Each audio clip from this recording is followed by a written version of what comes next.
Ek wil vir jou sê, as mens eers na die terrein gekyk het, hoe fantasties dit weer eens is, hoeveel beweging hier was, hoeveel mense hier was. Wat ek weg, wat ek gesien het hier, is mense wat weer hoop kom kry het. Hoop om vir die toekoms, hoop vir die wat vorentoe lê, hoop vir die volgende jaar.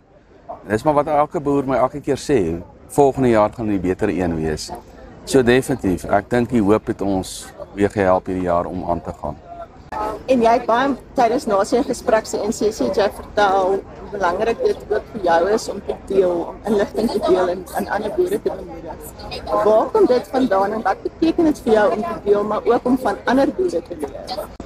Ja, natuurlijk, as jy deel, dan stel jy ook bloot om so 'n bietjie kritiek te ontvang en dan word jy getoets op jou eie goed. En dan as jy deel ander weer terug met jou. En ek dink dit is wat belangrik is, daai vertroue tussen mekaar om te deel, inligting te deel en vir mekaar te sê wat werk en spesifiek wat werk nie. Laat jy nie daai selfde fout maak of jou buurman of die medeboer dieselfde fout maak as wat jy gemaak het. Ons is so min in hierdie land oor, so ons moet mekaar beskerm. En ek dink dit is waarom ons regtig openhartig met mekaar inligting deel. Elke jaar verskil geweldig. Wat ek wel geleer het, jy moet verskriklik vinnig kan aanpas by omstandighede. Jy moet nie gaan stagneer in 'n modum van terugsit nie. Jy moet regtig 'n tree vorentoe gee. Jy moet dit positief aanpak. Dis verskriklik belangrik, anders verloor jy momentum in die hele ding. En dit wil jy nie verloor nie. Wat sou jy sê is dit vir jong boere belangrik om nou op te fokus waar hulle nou is? Ja, die jong boere gee mens eintlik hoop, want ek het gesien hulle is bietjie in 'n ander dinamika as wat ons is. So hulle sien baie dinge anders in landbou as wat ons het gesien en ek dink dit is waar die verrassing vorentoe gaan kom van positief en volhoubaar te wees. Waarop hulle moet fokus is natuurlik eers instansie om te oorleef en dan volhoubaar te boer.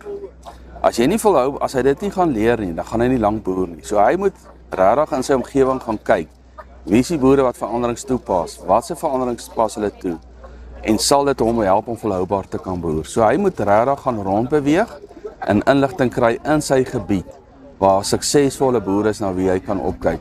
Ek dink dis die belangrikste plek waar jy kan leer is by jou medeboer of buurman van sekere metodes. Natuurlik, ek sien nogal gereeld, baie keer as daar jong boere by my aankom, veral studente van pikke wat landbou swat, dat is in die laaste jaar, 4 jaars, of jong boere waar ons nou studiegroepe reël en ons wys vir hulle 'n bietjie iets anders van boerdery.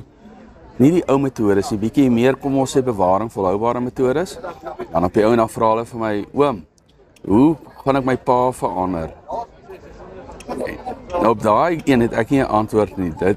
Dit is sy werk, maar ek kan hom help om te sê, luister, om jou pa te oortuig, doen dit op klein skaal, begin sukses te bereik op klein skaal en dan sal jou pa later saam met jou verander.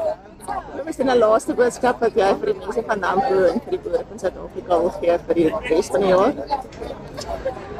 Ja, dit is nogal 'n belangrike een daai. Ek dink ons is die beste boere in die wêreld. Ons is geken daarvoor. Bly positief. Bly leer by ander. Pas aan by veranderings en bly droom.